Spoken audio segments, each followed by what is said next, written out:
I want to tell you just of one other item. There's 2,500 pages in the healthcare bill. You're going to be reading a number of stories of things that while the people are reviewing this bill that they're going to take out of the bill and use as explanations as to what the impact is going to be to you. I want to describe one that was troubling to me. And this relates to the issues of medical imaging.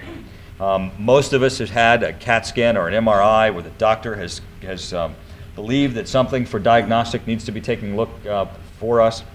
Many of us went to standalone MRI or CAT scan facilities where we had brand new equipment.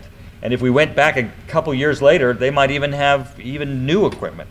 And that's because of the ingenuity and the inventiveness of the American economy, and also of our expectation that each year we're learning more not only as to how we can treat diseases, but also how we can diagnose diseases, how we can find early diagnosis for early treatment. That's an expectation that we have. Well, the whole economics of those facilities that you go to are based on a reimbursable rate. And the reimbursable rate is based upon a utilization rate, because there's an understanding that at some point that machine has to sit there. You don't have people in a production line like you make automobiles shoving people in and out of the machine. There's a time where the machine needs to be down, where it needs to be calibrated, where it needs to be cleaned, where it needs to be prepared for the next person.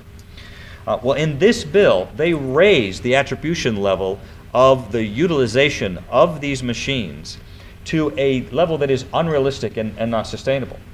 Already people are beginning to talk about the medical imaging facilities that you've gone to that are standalone are likely not to be able to survive, requiring all of us to be pushed to hospitals for that type of medical imaging service.